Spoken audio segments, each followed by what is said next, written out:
Hey guys, how's it going? Had this chain out on a saw that I loaned out, and like I said, sometimes I machine sharpen, sometimes I hand file. I can do both, and I thought I was sharpening this up and thought, well, shoot, maybe I'd show you guys how I use the grinder. On this one, I have it set up.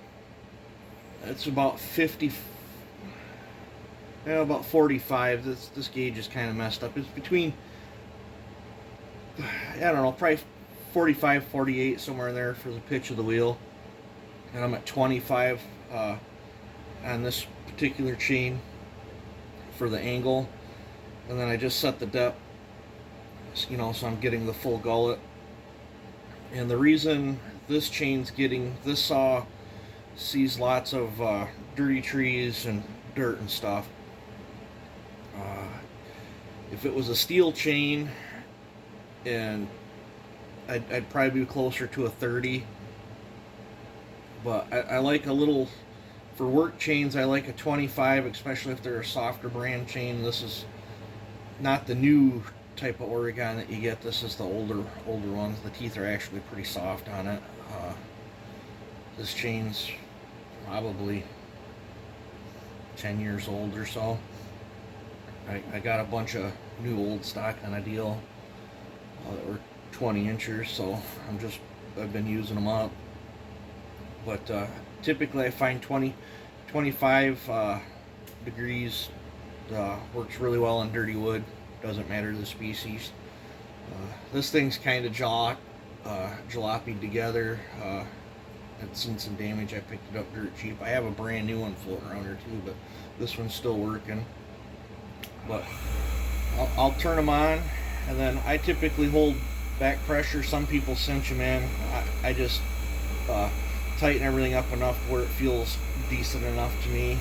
And then I'll bring this in slow, and then you just gently keep tapping like this. You don't just go full bore into the tooth. I'll just keep looking at it. I'll just tap it right in like that. You go nice and slow like that, because if you just plow right into it, all you're going to do is smoke that tooth. You're going to create a big, huge burr that forms up on top, and you're going to turn that thing blue. And if there's oils and stuff on the chain, I have seen these where you can actually temper that, so the next time you go to file it, your file's just skating off from it. So slow and steady wins the race on these. Nice gentle taps, especially if you're using one of these pink stones, because they can overheat that tooth ain't even warm. How I do that. If you're getting your tooth warm, you're going too aggressive with it. So just nice gentle taps.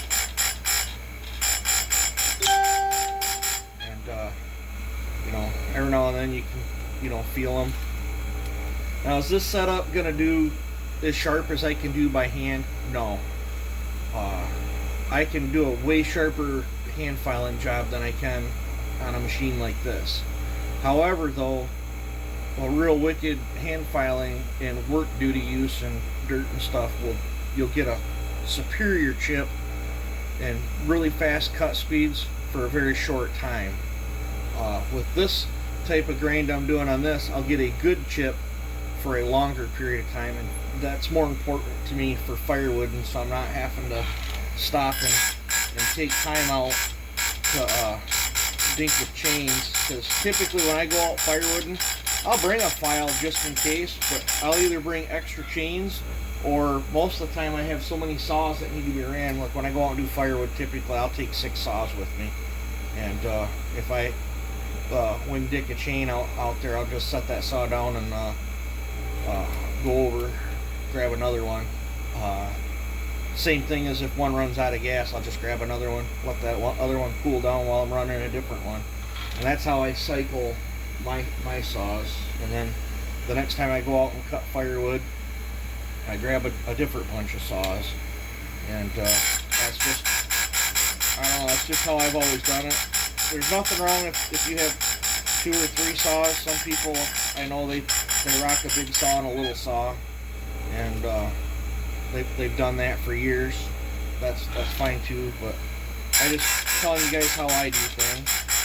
It might not be right, but I just typically like to rotate my saws so they all get a chance at running. So I told you guys I'd make a bit of how I use a grinder.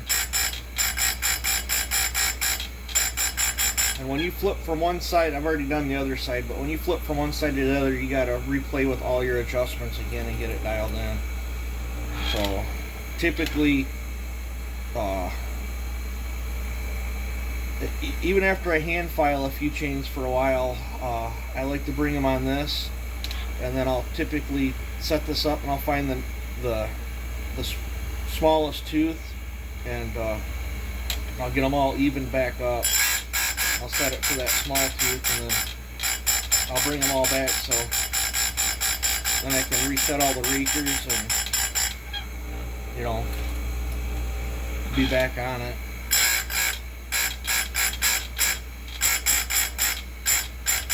But it's just nice gentle taps. Now, I've heard the CBN wheels that they like $100 or whatever for.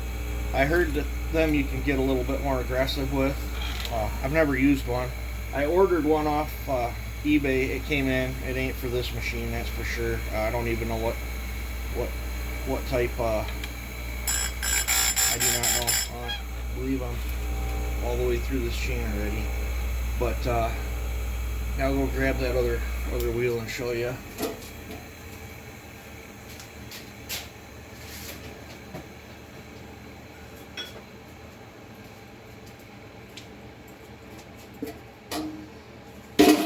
Use a comfortable metal seat to do this on, and I just screwed this to a 2x6 so I can put it in the vise and take it out and swap it. But this is a CBN one that I bought off eBay.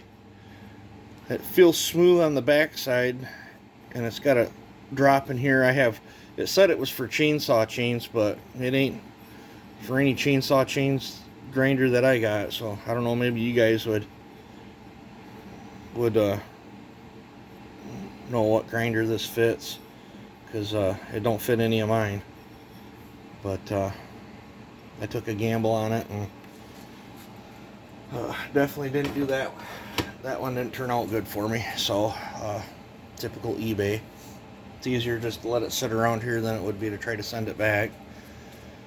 But alright, I'm not sure what I'm going to be doing later on today, but I just thought I'd make this video and tell you about how I use this grinder. Now, as this is starting to get a little bit dirty here, everybody always wonders why I clean chains. Well, if I'm going to be doing a lot of grinding, I will typically degrease and wash my chains so they're dry, so I don't get any oils in my wheel. And then every now and then I got to take one of these hard facing stones and kind of clean that up a little bit, and then I reshape it.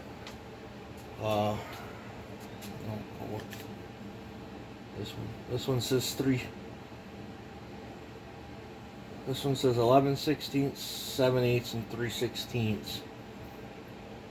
Is what this wheel's supposed to cover. I got a fatter one, but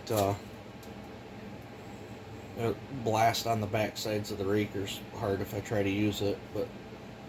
And these wheels last a long time. This one's been going on, I don't know, 4 years or so, and there's still a lot of life left in it. Typically, if I smoke a wheel, it's from taking it off and moving it around or whatever, or something will fall on it and I end up breaking my wheel. So I really need to come up with a better way to store this thing. But typically it's sitting right here in this vise, but when I'm fabricating stuff, sometimes I need that vise. But alright, you guys have a good one. Take it easy. Have a good day.